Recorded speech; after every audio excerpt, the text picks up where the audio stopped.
From the earliest writings of man, we know that the human race has been comprised of the haves and the have-nots.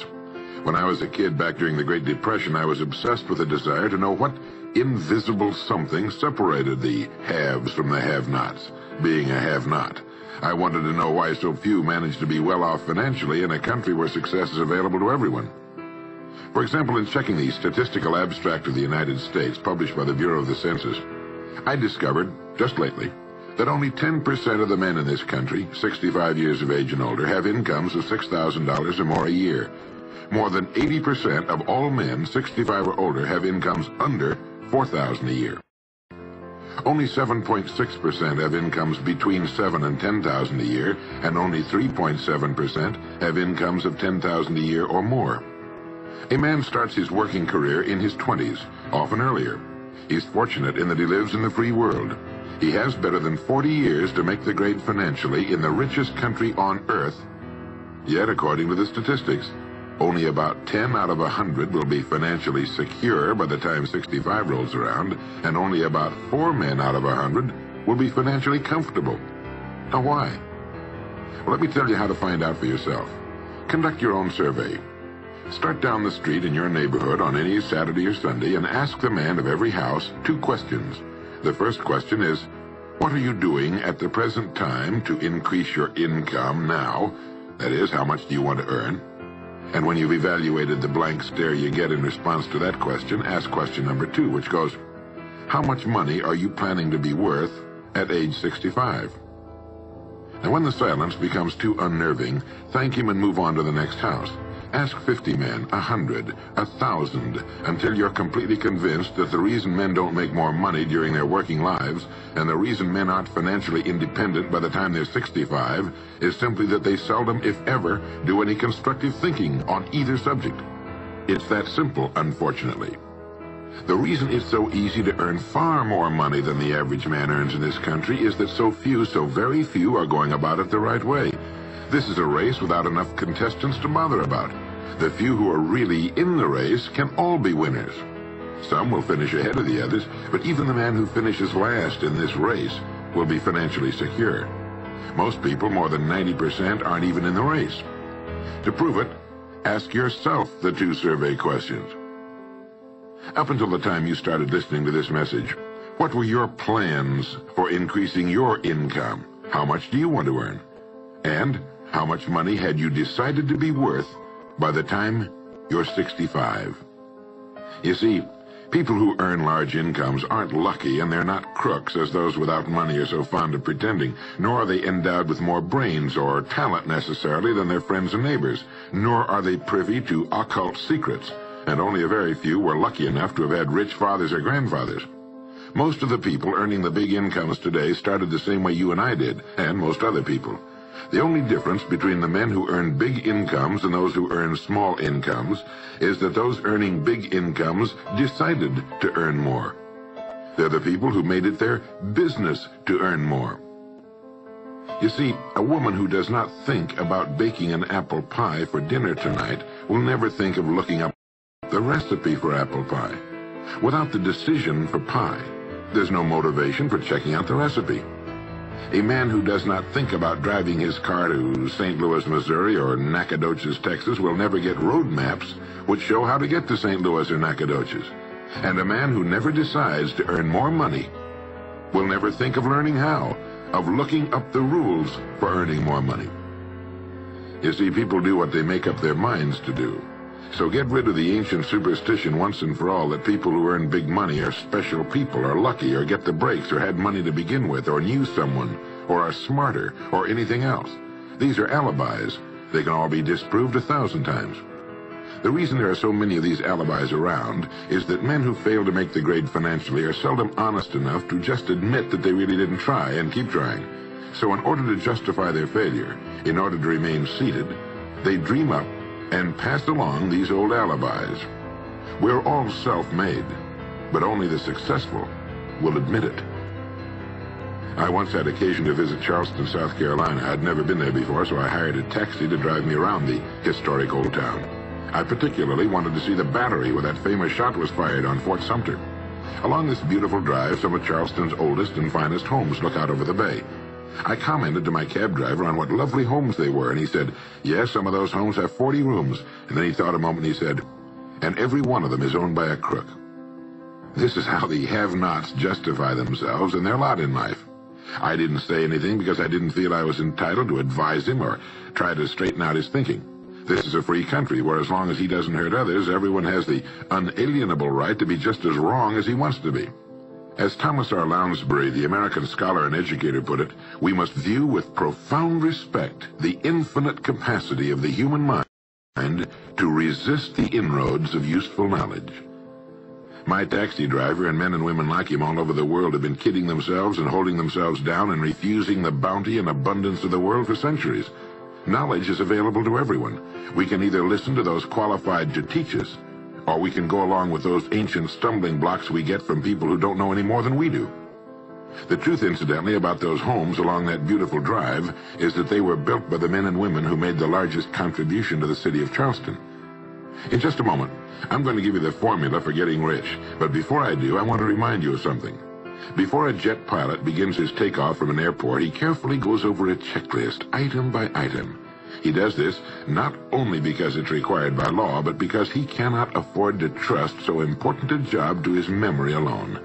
He has another checklist that he goes over just as carefully before he begins his letdown at his destination. He does this without fail every time he takes off and every time he lands. Well, I think living successfully is as important as flying an airplane. And because of this, I think each of us needs a checklist too. And that's why there's one included with this cassette. We need a checklist to go over item by item before we take off in the morning and before we drop off to sleep every night. So I want to recommend that you affix the checklist to your bathroom mirror. Stare at it as you brush your teeth in the morning and stare at it again as you prepare for bed at night. Go over each item, and as you do, think of what each item represents. Now here's number one. It's the formula for getting rich. It also explains why you're in your present position, whether you're earning $6,000 a year or $16,000 or $60,000 or $600,000. It applies to every adult, whether he's employed or unemployed. It applies to the richest man and to the poorest, and every person in between. And here it is. Our rewards in life will always be in exact proportion to our contribution, our service. Now that's what the formula means as the first item on your checklist. Memorize it. Our rewards in life will always be in exact proportion to our contribution, our service. Listen to it, think about it until you know it emotionally as well as intellectually. It might give you some slight feeling of superiority to realize that there's probably not another man within a mile of where you live who knows it. You can add it as a question on your survey if you want proof of that. If you want it in another form, here it is as it applies to a man's job. It's the same thing really, the same thing applies, but you can express it differently. The money you're paid by the company you work for will always be in direct ratio to the need for what you do, your ability to do it, and the degree of difficulty involved in replacing you. Maybe you want to write the formula down in both of its forms and think about it until it's as much a part of you as your name. The reason it isn't spelled out on your checklist is because you might not want everyone to know what you're up to. The checklist is valuable only to a person who knows what the words really indicate. All right, you've got the formula. As you think about it, its meaning will become clearer to you. With the formula, there are two rules which must be applied to properly use it. This formula, together with the two rules, is your recipe or your roadmap to earning all the money you really want. Now let's take a look at item number 2 on your checklist. And I'm serious about your putting this checklist on your mirror. You'll notice it's pressure sensitive. Item number 2, the Goldmine. The Pulitzer Prize-winning playwright Archibald MacLeish in his play The Secret of Freedom wrote, "The only thing about a man that is a man is his mind. Everything else you can find in a pig or a horse." Strong words, aren't they? But as long as you live, you'll never hear a truer statement. The key to every human being's success lies in his mind, the gold mine between his ears. One idea can make you rich. A lot of good ideas can move you steadily upward in the work you do, and ideas are free.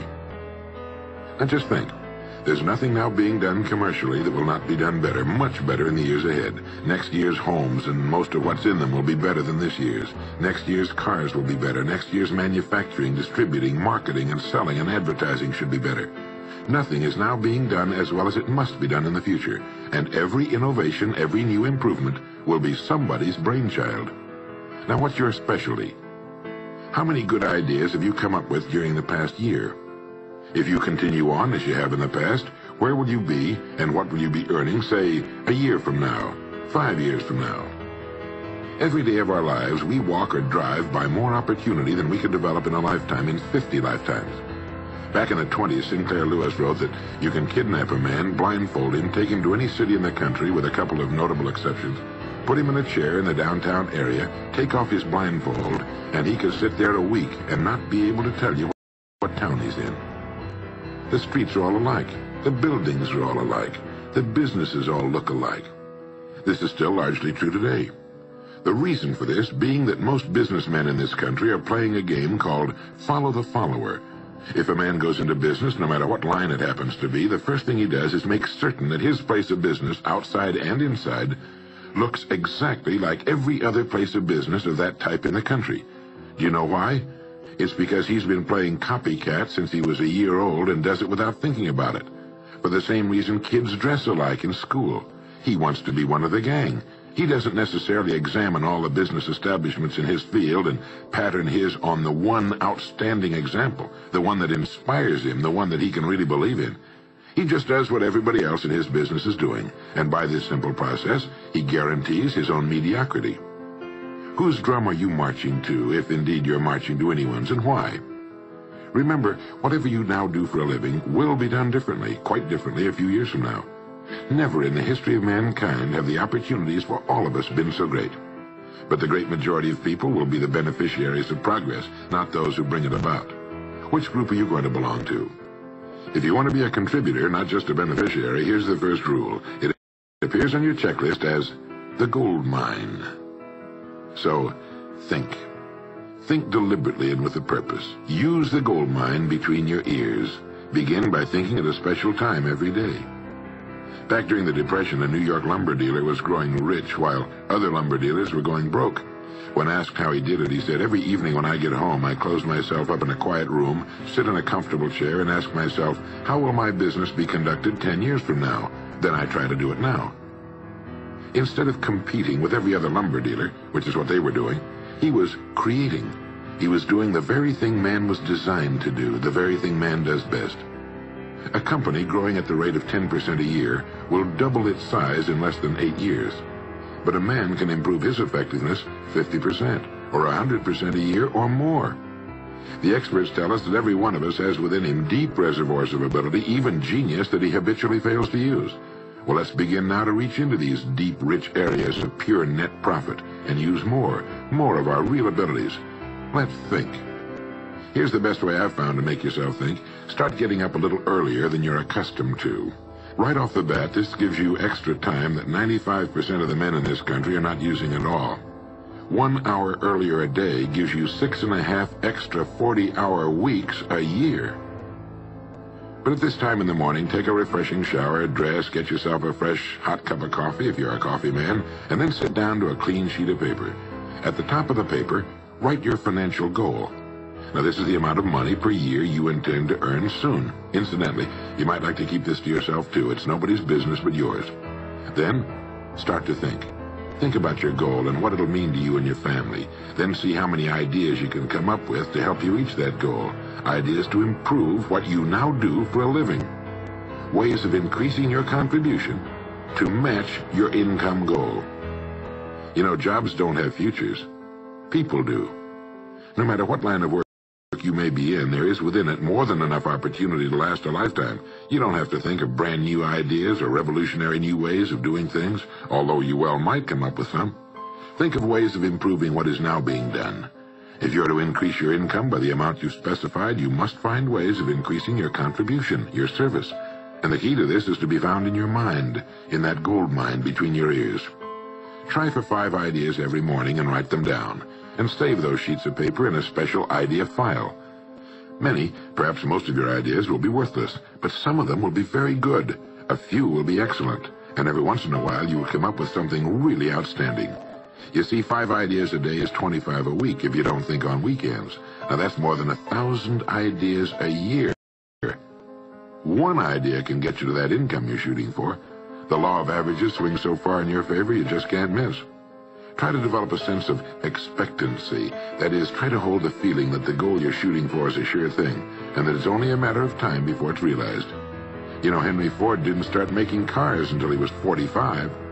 A friend of mine started a new company at 65. He's still going strong, and his new company has sales of better than $300 million a year. It's almost never too late. Try not to think of things outside of your own line of work or whatever it is you're most interested in. To think well and profitably, you must discipline your thinking. Keep it on course, controlled, keep it in one field, specialize. Now for the final item on your checklist. It appears as the word.